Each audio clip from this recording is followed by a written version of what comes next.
Hello मेरे lollipop. कैसे हैं आप सभी? और कैसी चल रही है आप लोगों की स्टडी? जैसा कि आप लोगों को पता होगा कि आप लोगों का एग्ज़ाम बहुत ही सामने आ गया है और जेक बोर्ड ने भी सारा तैयारी शुरू कर दिया है। परीक्षा का एग्ज़ाम शेड्यूल जारी कर दिया गया, परीक्षा के लिए मॉडल टेस्ट पेपर जारी कर दिया गया और भी सारा प्रक्रिया शुरू हो गया है। क्लास 8 9 का भी एग्ज़ाम का डेट जारी कर दिया गया है। तो फिलहाल आज की इस वीडियो में हम क्लास 10th का जो मॉडल क्वेश्चन पेपर जारी किया गया है उसका सॉल्यूशन करने वाले हैं। और आज के इस वीडियो में हम एसएसटी का सॉल्यूशन करने वाले हैं। जैसा कि आप लोगों को पता होगा कि हमने एसएसटी का 30 एमसीक्यू का सॉल्यूशन करवा दिया है, ठीक है। 30 जो दो ऑब्जेक्टिव सवाल है उसका हमने सॉल्यूशन करवा दिया है। आज की इस वीडियो में हम सब्जेक्टिव क्वेश्चन का हल करने वाले हैं, बिल्कुल ही अच्छी तरीके से, बिल्कुल ही शानदार तरीके से समझा समझा कर आप लोगों को बताया जाएगा। तो चलिए देरी न करते हुए वीडियो को शुरू करते हैं। देखिए यहाँ पर लिखा हुआ भी है कि झारखंड शैक्षणिक अनुसंधान प्रशिक्षण परिषद Ranchi class 10th social science यानी कि सामाजिक विज्ञान 30 ऑब्जेक्टिव का हम लोग करवा दिए हैं। इस तरह से यहाँ जो 30 ऑब्जेक्टिव क्वेश्चन आप लोग देख रहे हैं इसका सॉल्यूशन हमने पहले ही करवा लिया है। चलिए अब यहाँ पे हम लोग शुरू करते हैं 31 नंबर से। किससे? 31 नंबर से। हमने सारा आंसर का पीडीएफ बना लिया है, उसी पीडीएफ से हम फटाफट से आप लोगों को आंसर बताएंगे और समझाएंगे। चलिए यहाँ पर अति लघु उत्तरीय प्रश्न है। ये सब जो क्वेश्चन पूछा जा रहा है ये सब दो दो नंबर का क्वेश्चन है। कितना नंबर का? 2 नंबर का। तो चलिए यहाँ पर 31 नंबर से शुरू होगा, ठीक है। 31 नंबर में क्या पूछा है? तो राष्ट्रवाद से आप क्या समझते हैं, ठीक है। देखिए यहाँ पर 31 नंबर जाएगा, 32 नंबर, 33 नंबर, फिर अगला जा करके यहाँ पर देखिए कितना नंबर तक ये जाएगा? 38 नंबर तक, ठीक है। फिर 39 से लेकर आप लोगों को 3 नंबर का क्वेश्चन मिलेगा यानी कि 3 मार्क्स का। उसके बाद 39 से कितना तक ये जाएगा? तो 46 तक। फिर 46 तक और 47 से फिर आप लोगों का लंबा आंसर आएगा, ठीक है। तो चलिए क्वेश्चन यहाँ पर क्या पूछा है 31 नंबर में उसको देखिए। 31 में पूछा गया है कि राष्ट्रवाद से आप क्या समझते हैं। तो चलिए इसके आंसर को अच्छे से समझते हैं। देखिए आंसर क्या बोल रहा है? आंसर है राष्ट्रवाद का मतलब है, यानी कि राष्ट्रवाद का अर्थ है। क्या अर्थ है? अपने देश के प्रति प्रेम और एकता की भावना। देखिए राष्ट्रवाद का क्या मतलब है? सिंपल सा बात है कि जब हम अपने देश से प्रेम करते हैं, अपने देश को एकता में बांधे रखते हैं, एकता के साथ रखते हैं, ठीक है, एकता का भावना रखते हैं, तो उसको हम लोग बोलते हैं राष्ट्रवाद। यह एक ऐसी भावना है जो लोगों को एकजुट करती है। देखिए इससे हम लोग क्या होते हैं? एकजुट, यानी कि एकता बना रहता है इससे। और उन्हें एक समान लक्ष्य के लिए लड़ने के लिए प्रेरित करती है। देखिए अगर हम राष्ट्रवाद को मानेंगे तो हम सभी एक साथ रह करके, एक साथ मिलजुल करके किसी अगले गोल के लिए, किसी लक्ष्य के लिए हम लोग लड़ सकते हैं। फिर क्या करा? राष्ट्रवाद लोगों के एक समूह को इतिहास, परंपरा, भाषा, जाति या जातिवाद और संस्कृति के आधार पर एकीकृत करता है। देखिए राष्ट्रवाद जो है किसी भी लोगों के समूह को इतिहास के आधार पर, परंपरा के आधार पर, भाषा के आधार पर, जाति के आधार पर, संस्कृति के आधार पर एकीकृत मतलब एकजुट करता है, ठीक है। चलिए 31 नंबर का तो क्वेश्चन कंप्लीट हो गया समझा करके। चलिए 32 नंबर देखते हैं। देखिए 32 नंबर का क्वेश्चन क्या है? साइमन कमीशन का गठन क्यों किया गया था? देखिए साइमन कमीशन का गठन 26 नवंबर 1927 को किया गया था, लेकिन यहाँ पे पूछा क्यों किया गया था, क्यों किया गया था। चलिए इसका आंसर देखते हैं। आंसर है साइमन कमीशन का गठन भारत में संवैधानिक सुधारों का अध्ययन करने के लिए सरकार को सिफारिशें देने के लिए किया गया था। देखिए हम लोग का जो भारत देश है उसमें जो संविधान बना हुआ था, ठीक है ना, तो उसमें कुछ सुधार क्या था, सुधार किया गया था। तो उसी का अध्ययन के लिए, क्या करने के लिए? उसी का अध्ययन के लिए सरकार सरकार को सिफारिश यानी कि सरकार को ये बताया जा रहा था कि संविधान में जो भी कुछ सुधार किया गया है उसका फिर से अध्ययन किया जाएगा। उसी के लिए साइमन कमीशन का गठन किया गया था, ठीक है। कब किया गया था? तो 26 नवंबर 1927 ईस्वी में, ठीक है। चलिए अब अगला क्वेश्चन देखते हैं 33 नंबर का। इसको ऊपर करते हैं, ये लीजिए आपके सामने। देखिए 33 नंबर काफ़ी छोटा क्वेश्चन है। क्या है? मानव निर्मित संसाधन के 5 उदाहरण दे। ऐसा संसाधन जो मानव ने बनाया है उसका 5 उदाहरण देना है, ठीक है। पहला क्या है यहाँ पर? वाहन, दूसरा है पुल, तीसरा है सड़क, चौथा है मशीन और पांचवा है मोबाइल, ठीक है। इस प्रकार से 5 ऐसे संसाधन है जिसे मानवों ने बनाया है। चलिए अब अगला देखते हैं 34 नंबर का क्वेश्चन। इसमें पूछा गया है जैव विविधता क्या है? जैव मतलब होता है जीव और विविधता का मतलब होता है अंतर, ठीक है ना। तो जैव विविधता, इसको अंग्रेजी में हम लोग बोलते हैं बायोडाइवर्सिटी, ठीक है ना। किसको बोलेंगे? ये आप लोगों ने साइंस में भी पढ़ा होगा, यानी कि बायो में। चलिए देखते हैं इसका आंसर। आंसर कहता है पृथ्वी पर जीवन की विविधता और उसमें होने वाले बदलाव को जैव विविधता कहते हैं। देखिए अगर प्राचीन समय में आप जाएंगे तो वहाँ पर प्राचीन समय में जिस प्रकार के जीव रहते थे, सर्वाइव करते थे, अभी उस प्रकार के जीव नहीं होते हैं। अभी उन जीवों में काफ़ी ज़्यादा बदलाव हो गया है, ठीक है। इसी को हम लोग बोलते हैं जैव विविधता। जैसे हम लोग भी है, हम लोग पहले भी मानव थे और अभी भी मानव है, ठीक है ना। लेकिन पहले जो हम लोग मानव थे उसमें विकास नहीं हुआ था, हम ठीक है। हम लोग दोनों पैर दोनों हाथ से चलते थे। हम लोग का पूंछ था, हम लोग का शरीर में पूरा बाल था, ठीक है। हम लोग बोल नहीं पाते थे, खड़ा नहीं हो पाते थे, समझ नहीं पाते थे। तो हम लोग विकसित नहीं थे, तो धीरे धीरे उसमें विविधता आया। विविधता मतलब अंतर आया, ठीक है। उसी को बोलते हैं जैव विविधता। कह रहा है जैव विविधता शब्द दो शब्दों से मिलकर बना है, जैविक और विविधता, ठीक है। चलिए अब अगला क्वेश्चन लोग देखते हैं 35 नंबर का।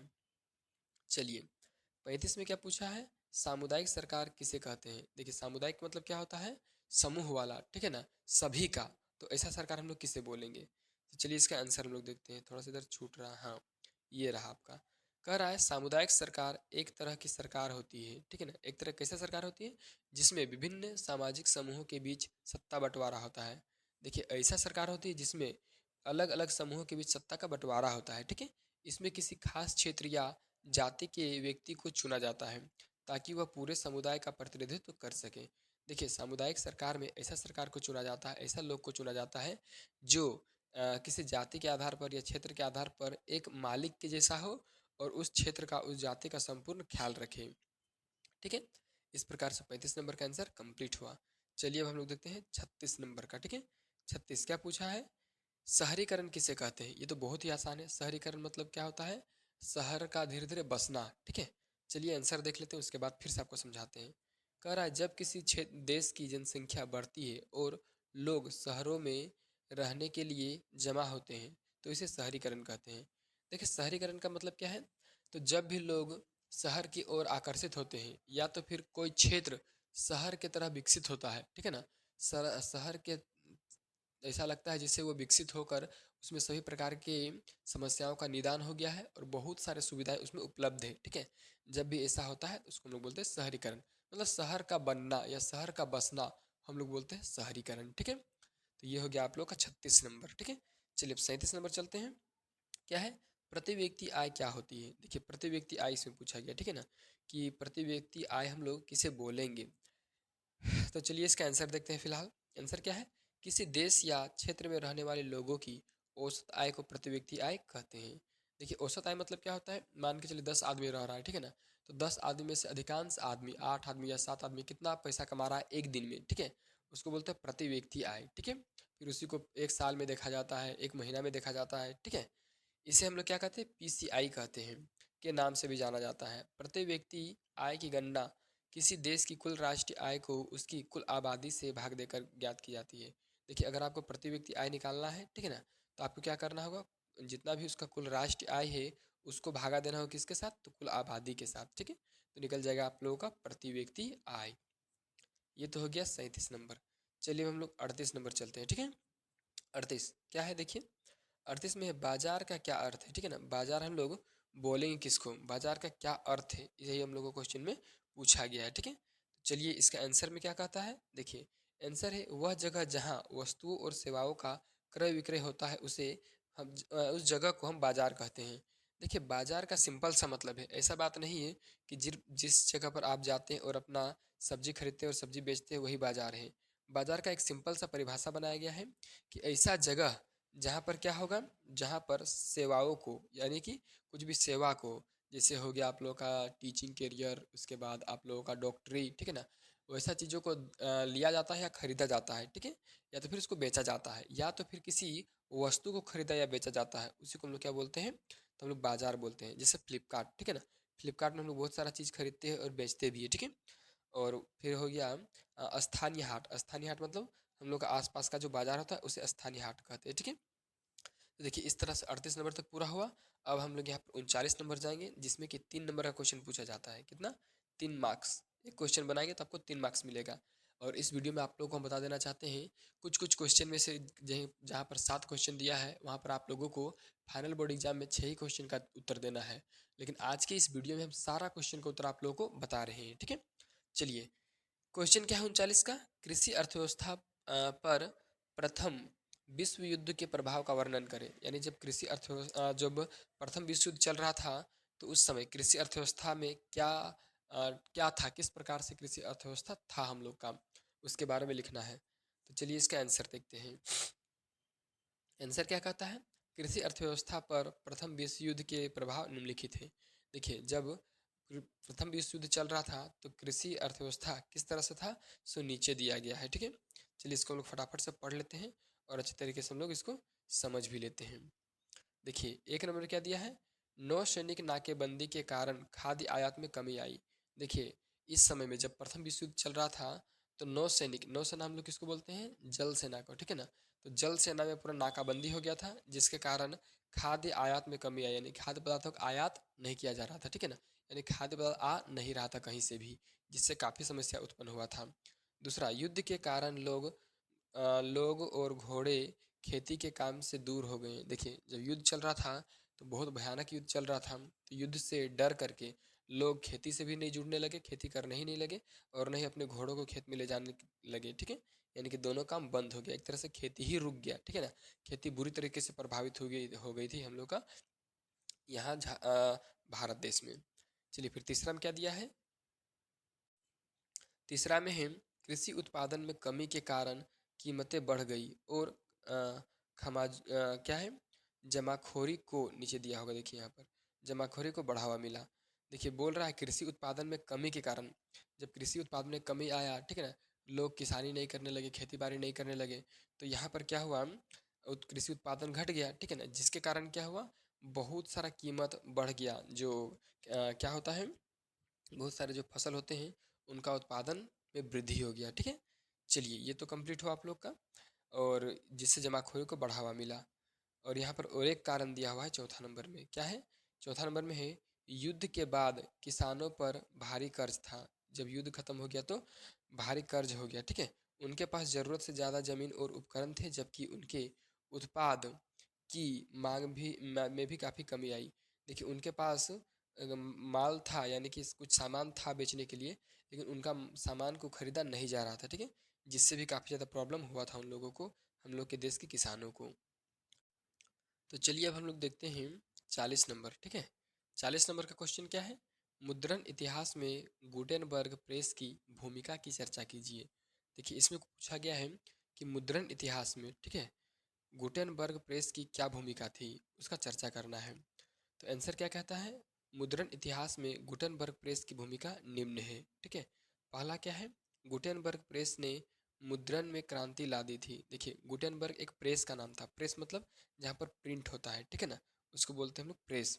तो गुटेनबर्ग प्रेस जो था वो मुद्रण के में क्रांति ला दी थी। ठीक है ना, एक बहुत बड़ा बदलाव लाया था। चलिए दूसरा नंबर यहाँ पर थोड़ा सा बड़ा कर लेते हैं, सॉरी छोटा। दूसरा में क्या है?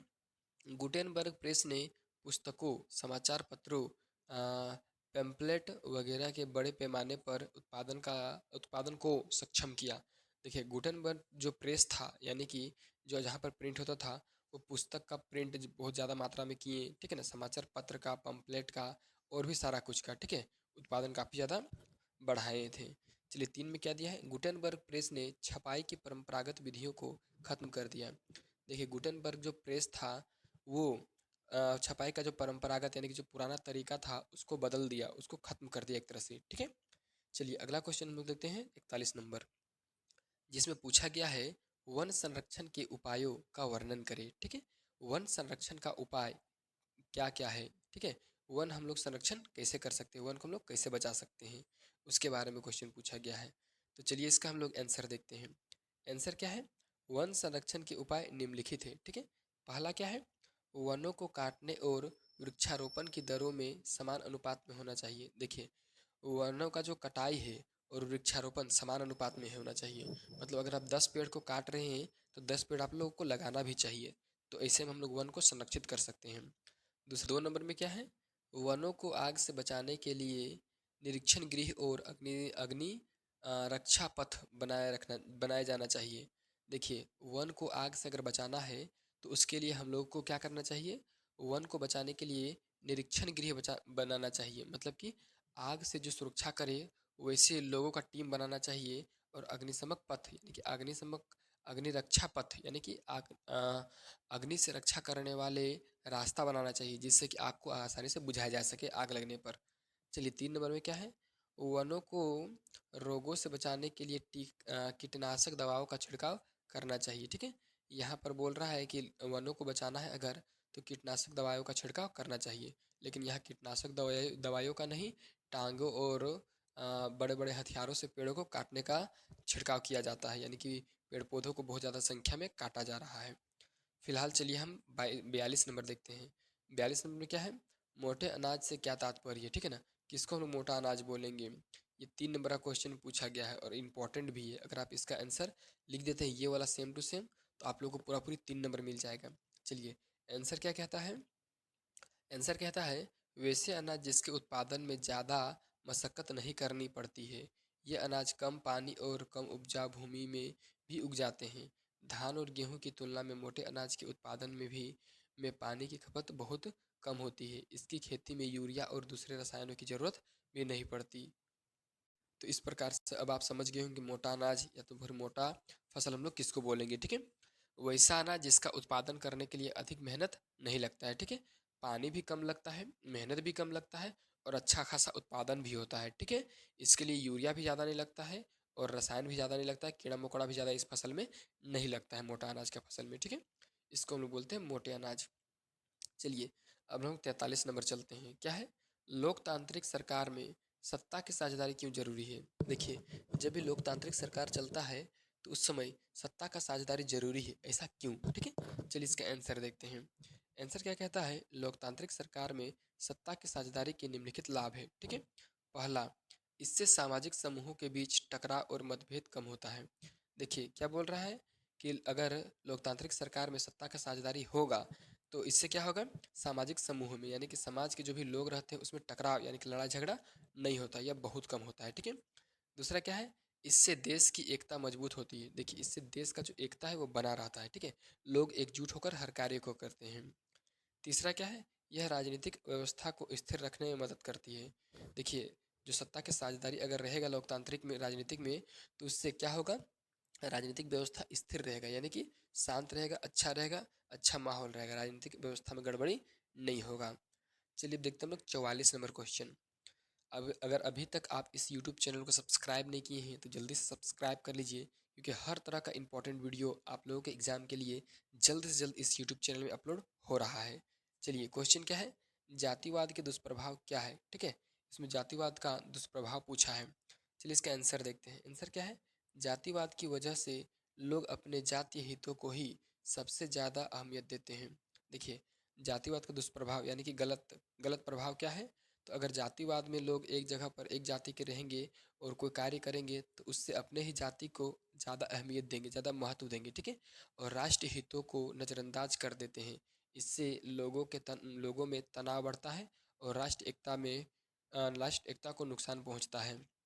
देखिए, इससे क्या होता है, अगर एक जाति के लोग एक जगह पर रहेंगे, अपने हिसाब किताब से कार्य करेंगे, तो दूसरे जाति वाले जो समूह के लोग हैं वो इनसे खफा हो जाएंगे यानी कि दुखी हो जाएंगे और ऐसे में राष्ट्र एकता घट जाएगी, यानी कि राष्ट्र के लोग एक साथ नहीं रहने सकेंगे, एकता के साथ नहीं रहने सकेंगे। ठीक है, इस प्रकार से होता है इसका। चलिए 45 का क्वेश्चन अगला देखते हैं हम लोग। 45 नंबर में क्या पूछा गया है, चुनाव आयोग के प्रमुख कार्यों को स्पष्ट कीजिए। ठीक है, चुनाव आयोग का कौन कौन सा कार्य है उसको लिखना है। चलिए आंसर क्या है, मतदाता सूची तैयार करना। पहला क्या है, मतदाता सूची यानी कि वोटर लिस्ट तैयार करना। ठीक है, दूसरा क्या है, नामांकन के लिए तिथियों की नियुक्ति करना। देखिए किनका किनका कब नामांकन किया जाएगा यानी कि नॉमिनेशन। ठीक है ना, यानी कौन कौन वोट से लड़ेंगे, चुनाव से लड़ेंगे, उनका उनका नामांकन करने का तिथि बनाना, तिथि घोषित करना। फिर चुनाव की सार्वजनिक सूचना देना। ठीक है, 3 नंबर में है ये, 1 2 3 3 नंबर में यहाँ पर नंबर में दिया, 3 नंबर में है चुनाव की सार्वजनिक सूचना देना। ठीक है ना, ये भी चुनाव आयोग का ही कार्य है। फिर आगे देखिए 3 नंबर यहाँ पे लिख दीजिए, 4 होना चाहिए था, चुनाव के लिए उम्मीदवारों का नामांकन। ठीक है, और यहाँ 5वां होना चाहिए था, चुनाव लड़ने वाले उम्मीदवारों की सूची का प्रकाशन। इस तरह से। चलिए अगला क्वेश्चन हम लोग देते हैं 46 नंबर। ठीक है, देखिए 46 में क्या पूछा गया है, 46 में है, इंटरनेट से क्या लाभ हो रहा है। ठीक है, देखिए इंटरनेट का लाभ लिखना है। आप लोग तो जानते ही होंगे, चाहे गेम खेलना हो, मूवी देखना हो, वीडियो देखना हो, इंस्टाग्राम में रील देखना हो, हर चीज़ में भी इंटरनेट का यूज किया जा रहा है। तो इंटरनेट का क्या क्या लाभ है वही पूछा है। तो ये तो आप लोग अपने से भी लिख सकते हैं अच्छे तरीके से बना के, लेकिन इसका भी आंसर हम ही बता देते हैं आप लोग को। 1 नंबर में है संचार, 2 नंबर में है जानकारी, 3 नंबर में है शिक्षा। देखिए संचार मतलब होता है कम्युनिकेशन। इंटरनेट से आप दुनिया भर के लोगों से बात कर सकते हैं, ठीक है। ये संचार का साधन है।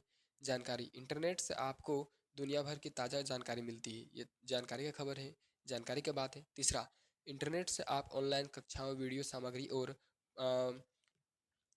पाठ्यपुस्तक, पाठ्यक्रमों के जरिए पढ़ सकते हैं, ठीक है ना, पढ़ाई कर सकते हैं।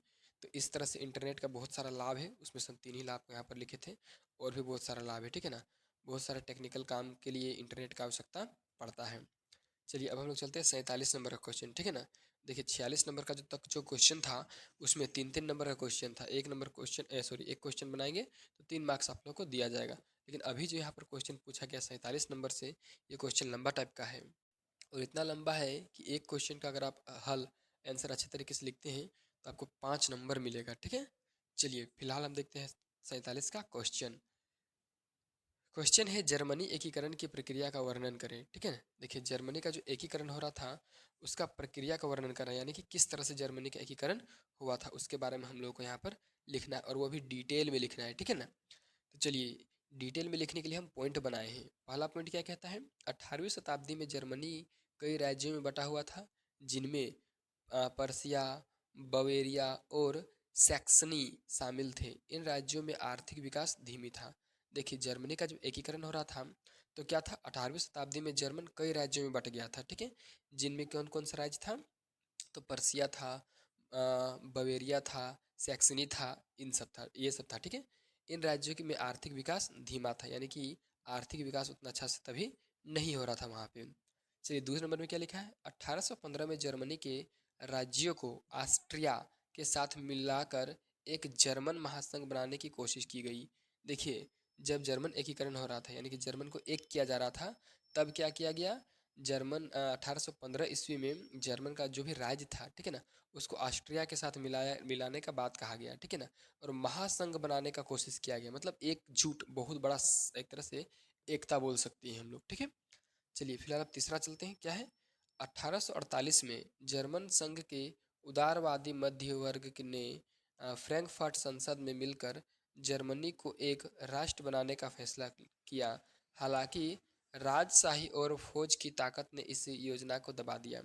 देखिए 1848 ईस्वी में जर्मन संघ जो था वो उदारवादी मध्य वर्ग के फ्रैंकफर्ट संसद में मिलकर क्या करना चाहता था, तो जर्मनी को एक राष्ट्र बनाने का फैसला किया, ठीक है ना।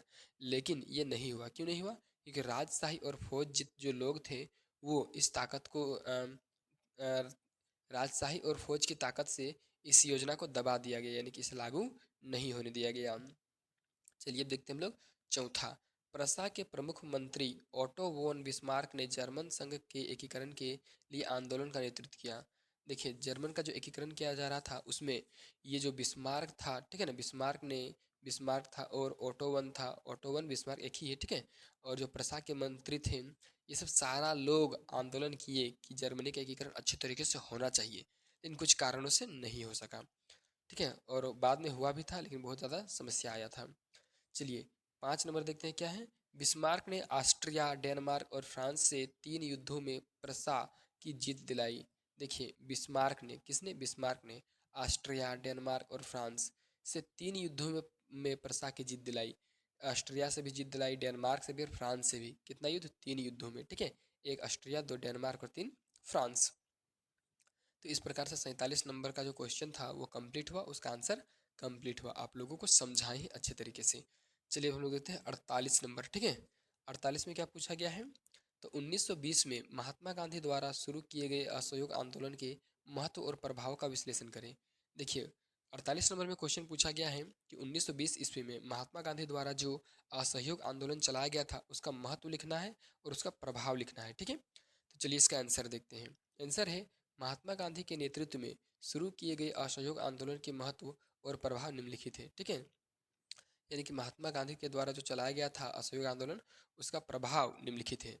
पहला क्या है, इस आंदोलन ने भारतीयों को उनके राजनीतिक अधिकारों के प्रति जागरूक किया। देखिए महात्मा गांधी ने जो असहयोग आंदोलन चलाया था तो उसमें बताया गया था, ठीक है ना, और बताने से भारत के जितने भी जनता थे वे लोग अपने अधिकार को समझ पाए, ठीक है ना, राजनीतिक अधिकारों को समझ पाए। दो में क्या है, यह आंदोलन ब्रिटिश सरकार के खिलाफ एक शांतिपूर्ण और अहिंसक विरोध प्रदर्शन था। देखिए ये जो प्रभाव था, ये जो आंदोलन था, वो ब्रिटिश सरकार के खिलाफ था, यानी कि ब्रिटिश सरकार के विरोध में था, ठीक है। और शांतिपूर्ण था और अहिंसक भी था, ठीक है। चलिए ये तो हो गया 2 नंबर तक। अब देखिए यहाँ पर फिर से लिखा है, इस आंदोलन ने ब्रिटिश सरकार को हिला कर रख दिया था। देखिए जो असहयोग आंदोलन था, इसमें ब्रिटिश सरकार पूरी तरीके से पानी पानी हो गई थी, ठीक है। क्या हो गई थी? पानी पानी, परेशान हो गई थी। चलिए 3 नंबर, इस आंदोलन ने भारतीयों को औपनिवेशिक शासन को चुनौती देने की शक्ति पर विश्वास दिलाया। देखिए इस ये जो आंदोलन था, असहयोग आंदोलन, उसमें भारतीयों को, किसको? भारतीयों को औपनिवेशिक शासन पर चुनौती देने का शक्ति पर विश्वास दिलाया, जो कि एक बहुत बड़ा बात है भारतीयों के लिए और एक ब्रिटिश सरकार के लिए भी, ठीक है। चलिए अगला देखते हैं, 4 नंबर। इसमें लिखा गया है, इस आंदोलन ने गांधी जी की भूमिका को राष्ट्रीय नेता के रूप में मजबूत किया। देखिए ये जो आंदोलन था, असहयोग आंदोलन, वो आंदोलन गांधी जी की भूमिका को, ठीक है ना, राष्ट्र नेता के रूप में मजबूत किया। मतलब गांधी जी राष्ट्र नेता बन जाएंगे ऐसा उनको फील हुआ, महसूस हुआ, और लास्ट में बने भी, ठीक है। इस आंदोलन ने भारतीयों के बीच एकता स्थापित की। अब देखिए ये जो आंदोलन था, असहयोग आंदोलन, उससे जितने भी भारतीय थे सब एकजुट हो गए, एक रूप हो गई, एक रूप में एक साथ जुड़ गई, ठीक है। तो ये इस तरह से हम लोग 48 का आंसर कंप्लीट किए हैं। मात्र 49, 50, 51, 52 4 क्वेश्चन बाकी है। जल्दी से यूट्यूब चैनल को सब्सक्राइब कीजिए, दोस्तों को जल्दी से शेयर कीजिए। और ये जो मॉडल क्वेश्चन है बहुत ज़्यादा इंपॉर्टेंट है आप लोगों के बोर्ड एग्जाम 2025 के लिए, ठीक है। इसके बाद हम फटाफट से आप लोगों को दूसरा विषय का बनाएंगे, मैथ्स का बनाएंगे, साइंस का बनाएंगे, हर विषय का आप लोग को मिलेगा, ठीक है। चलिए 49वां क्वेश्चन क्या है? बहुउद्देशीय परियोजनाओं की भूमिका को देश के विकास के संदर्भ में समझाइए। दामोदर वैली कॉरपोरेशन का उदाहरण लेकर इसके निम्न घटकों और लाभों का वर्णन करें। देखिए इस क्वेश्चन में पूछा गया है कि बहुउद्देशीय परियोजना के विकास के संदर्भ में समझाइए, ठीक है ना। देश का विकास इससे कैसे हुआ है, बहुउद्देशीय परियोजना से देश किस तरह से विकसित हुआ है, और दामोदर वैली कॉरपोरेशन यानी कि डीबीसी का क्या लाभ और हानि है, ठीक है। तो चलिए इसका हम लोग आंसर देखते हैं फटाफट से। देखिए आंसर में क्या कह रहा है? बहुउद्देश्य नदी घाटी परियोजना कई उद्देश्यों की पूर्ति करती है। यह जल विद्युत शक्ति उत्पन्न करने की में मदद करती है, ठीक है, जो देश की विद्युत आपूर्ति में बहुत महत्वपूर्ण योगदान है। यह पीने के पानी की आपूर्ति में मदद करती है। देखिए तो बहुउद्देश्य जो परियोजना है, नदी परियोजना, इससे काफ़ी ज़्यादा लाभ है, ठीक है। इससे जल विद्युत शक्ति उत्पन्न करने में मदद मिलती है, मतलब कि इससे हम लोग का विद्युत ऊर्जा का निर्माण होता है, ठीक है ना। बहुत सारा यंत्र लगा करके बड़े बड़े डैमों में, उसके बाद इससे विद्युत आपूर्ति भी बनता है, ठीक है। उसके बाद इससे पीने का पानी भी बहुत सारे क्षेत्रों में पहुंचाया जाता है। डैम जब बनाया जाता है तो अपने से ऊंचा जगहों में मशीन लगा करके, जहाँ पर पानी का बहुत ज़्यादा कमी है, उसी जगहों पर पानी को पहुंचाया जाता है, और बहुत सारा तरह तरीके से मदद मिलता है हम लोग का बहुउद्देशीय परियोजना से, ठीक है। अब देखिए यहाँ पर लिखे हुए भी हम लोग डीबीसी का क्या क्या क्या लाभ है, ठीक है। चलिए पहला है बाढ़ नियंत्रण। दामोदर घाटी परियोजना से झारखंड और पश्चिम बंगाल के बाढ़ प्रभावित क्षेत्र में बाढ़ नियंत्रण होता है। देखिए डीबीसी यानी कि दामोदर वैली कॉरपोरेशन यानी कि दामोदर घाटी परियोजना, जब इसमें डैम बनाया गया है तो उससे झारखंड और पश्चिम बंगाल बाढ़ से बच जाते हैं, ठीक है। अगर ये डैम नहीं रहता तो झारखंड का कुछ जिला जहाँ से दामोदर नदी बहती है, वो जो क्षेत्र था वो धीरे धीरे कट जाता, बह जाता, ठीक है। चलिए 2 में क्या है? तो सिंचाई, इस परियोजना से करीब 5.15 लाख हेक्टेयर जमीन पर सिंचाई की सुविधा मिलती है। देखिए अब जब दामोदर वैली कॉरपोरेशन से दामोदर नदी में बड़ा सा डैम बनाया गया है, उससे सिंचाई का बहुत बड़ा साधन आया है। बहुत बड़ा क्षेत्रों में खेती किया जाता है, और इसी डैम से उसका सिंचाई भी किया जाता है, ठीक है। चलिए तीसरा में क्या है? तीसरा में है बिजली उत्पादन। इस परियोजना से विभिन्न बांध स्थलों पर बिजली का उत्पादन होता है। देखिए कितना ज़्यादा लाभ है, ठीक है। बिजली उत्पादन होता है दामोदर वैली कॉरपोरेशन से, ताकि पूरे झारखंड को अच्छे तरीके से मिल पाता है बिजली। और डीबीसी ही वो संस्था है जिसमें सबसे ज़्यादा विद्युत का उत्पादन होता है झारखंड में, और लोगों के घरों तक जाता है। लोग प्रकाश में रहते हैं, उजियाला में रहते हैं, ठीक है। चलिए लास्ट 2 क्वेश्चन बाकी है, 50 का देखते हैं हम लोग क्वेश्चन। संघ सरकार की मुख्य विशेषता क्या है, ठीक है। संघ सरकार का मुख्य विशेषता पूछा गया है इसमें, ठीक है। चलिए पहला नंबर, यहाँ पर बहुत सारा विशेषता है, तो हम लोग यहाँ पर सबसे पहले पहला देखेंगे क्या है। संघ सरकार में सरकार के 2 या 2 से ज़्यादा स्तर होते हैं। देखिए सबसे पहला विशेषता ये है कि संघीय सरकार में सरकार के 2 स्तर या तो फिर उससे ज़्यादा भी स्तर होते हैं। दूसरा, संविधान के जरिए शक्तियों का बंटवारा किया जाता है। तीसरा, संविधान केंद्र और राज्यों के पास मौजूद शक्तियों की पहचान करता है। संविधान केंद्र और राज्यों के पास मौजूद शक्तियों की पहचान करता है। कौन? तो संघीय सरकार। चलिए चौथा क्या है? संविधान के मौलिक प्रावधानों में बदलाव के लिए केंद्र और राज्य दोनों सरकारों की सहमति जरूरी है। ठीक है। पांचवा में क्या दिया है? संविधान भारत के लोकतंत्र के तीनों अंगों यानी विधायिका, कार्यपालिका और न्यायपालिका के लिए शक्ति का मुख्य स्रोत है। ठीक है। इस प्रकार से 50 का आंसर कंप्लीट हुआ। चलिए 51 का क्वेश्चन हम लोग देख लेते हैं। देखिए 51 का क्वेश्चन में क्या है, इसको थोड़ा सा हम शॉर्ट में बताएंगे, आप लोग थोड़ा सा ज़्यादा पढ़िएगा, हम थोड़ा सा कम पढ़ेंगे। ठीक है। चलिए क्या है क्वेश्चन है, लोकतंत्र में राजनीतिक दलों की भूमिका एवं कार्यों की चर्चा कीजिए। देखिए लोकतंत्र में राजनीतिक दलों का भूमिका और उसका कार्य क्या चीज़ है उसके बारे में चर्चा करना है। तो आंसर बोलता है कि लोकतंत्र में राजनीतिक दलों की भूमिका विभिन्न भूमिकाएं निम्नलिखित है। ठीक है ना। जो भूमिका वो निम्नलिखित है। पहला क्या है? चुनाव लड़ना। अब चुनाव लड़ने के बारे में सारा चीज़ यहाँ पर दिया हुआ है, आप लोग जल्दी से इसको पढ़ लीजिएगा अपने से। ठीक है ना। फिर देखिए चुनाव लड़ने के बाद दूसरा क्या है? तो दूसरा है नीतियाँ व कार्यक्रम जनता के सामने रखना। ठीक है। ये वाला है, क्या चीज़ ये वाला है? तो लोकतंत्र में राजनीतिक दलों की भूमिका, ठीक है, और कार्य। तो इसको आप लोग जरा सा पढ़ लीजिए, यहाँ पर बहुत ज़्यादा लंबा चौड़ा हिसाब किताब में इसको लिखा गया है। ठीक है। इस तरह से। चलिए तो हो गया 2 नंबर। अब देखते हैं हम लोग। चलिए 3 नंबर क्या है? कानून निर्माण में निर्णायक भूमिका। देखिए कानून जो निर्माण होता है उसमें निर्णायक भूमिका लिया जाता है, किसके द्वारा? तो लोकतंत्र राजनीतिक द्वारा। ठीक है ना। उसका जो समूह था उसके द्वारा। तो इसके बारे में भी लिखा गया, आप लोग पढ़ लीजिएगा। उस तरह से 4 में सरकार बनाना। ठीक है। तो सरकार दल ही सरकार बनाते हुए चलाते हैं। ये आसान था, हम पढ़ दिए। ठीक है। थोड़ा सा जो टफ है वो थोड़ा सा आप लोग पढ़ लीजिएगा। और ये वीडियो का लास्ट क्वेश्चन है, लास्ट छोर पर हम पहुंच गए हैं। ठीक है। चलिए 52 का क्वेश्चन क्या पूछा गया, इसको आराम से पढ़ते हैं, आराम से बताते हैं, आराम से समझाते हैं। क्या है क्वेश्चन? भारत में पाई जाने वाली विभिन्न प्रकार की सड़कों का विस्तृत विवरण दें। देखिए सवाल पूछा गया है कि भारत में जितना भी सड़क पाया जाता है उसका विस्तृत विवरण देना है, यानी कि अच्छे से उसको समझाना है। ठीक है। चलिए आंसर क्या है? भारत में पाई जाने वाली सड़क निम्न है, या सड़क की नहीं, सड़क निम्न है। ठीक है। देखिए यहाँ राष्ट्रीय राजमार्ग होता है, राज्य राजमार्ग होता है, जिला सड़क होता है, ग्रामीण सड़क होता है, सीमा सड़क होता है, एक्सप्रेसवे होता है, शहरी सड़कें होता है और परियोजना सड़कें होता है। इस प्रकार से इतना सारा सड़क हम लोग का देश में पाया जाता है। अब इसका क्या क्या चीज़ विशेषता है उसके बारे में हम लोग देखते हैं। क्या लिखा है? इनके अलावा सड़कों को सतह के प्रकारों के हिसाब से भी बांटा गया है, जैसे कि जलबद्ध, मैकडैम, ब्लैक टॉप और सीमेंट कंक्रीट भारत में सड़क की प्रमुख विशेषताएं हैं। ठीक है। अब देखिए और भी कुछ विशेषता है भारत सरकार यानी कि भारत का सड़क का। ठीक है। 4 ठम विशेषता उसमें से लिए हैं। चलिए अब देखते हैं हम लोग ये जो 4 विशेषता है उसको अच्छे तरीके से। पहला क्या है? राष्ट्रीय राजमार्ग को एनएच के साथ नामित किया जाता है। देखिए राष्ट्रीय राजमार्ग यानी कि नेशनल हाईवे को हम लोग एनएच बोलते हैं। ठीक है। दूसरा क्या है? राष्ट्रीय राजमार्गों का मकसद राज्यों की राजधानियां, बंदरगाहों, खनन और क्या लिखा है? औद्योगिक क्षेत्रों और राष्ट्रीय महत्व के शहरों और कस्बों को जोड़ना होता है। देखिए यहाँ 3 नंबर नहीं जाएगा, ये 3 नंबर नीचे वाला होगा। ठीक है ना। ये 3 नंबर दिया गया है। तो राष्ट्रीय राजमार्ग का क्या मकसद होता है? कि राजधानियों को जोड़े, जैसे कि रांची को जोड़ रहा है पटना को जोड़ रहा है कलकत्ता से, अलग अलग राज्य का तो राजधानी उसको जोड़ रहा है। फिर बंदरगाह मतलब समुद्र क्षेत्र में जहाँ पर जहाज वहाज रुकता है उसको जोड़ रहा है। खनन विभाग यानी कि खनन जहाँ पर किया जाता है, जैसे धनबाद का जो हम लोग का कोल माइंस है उसको जोड़ता है, रामगढ़ का कोल माइंस को जोड़ता है। ठीक है। उसके बाद और भी कोल माइंस को जोड़ता है, इस तरह से। ठीक है ना। फिर औद्योगिक क्षेत्र बोकारो के उद्योग को जोड़ता है। ठीक है ना। दिल्ली को, महाराष्ट्र, पंजाब जहाँ भी उद्योग है उसको जोड़ता है, चाहे जो भी चीज़ का उद्योग हो। ठीक है। इस तरह से। चलिए चौथा में क्या है, तीसरा होगा ये। राष्ट्रीय राजमार्ग की देखभाल केंद्रीय सार्वजनिक निर्माण विभाग करता है। ठीक है। राष्ट्रीय राजमार्ग की देखभाल कौन करता है? तो केंद्रीय सार्वजनिक निर्माण विभाग करता है। ठीक है। तो देखिए इस प्रकार से हम ऑब्जेक्टिव के बाद सब्जेक्टिव का संपूर्ण हल आप लोगों को कराए हैं।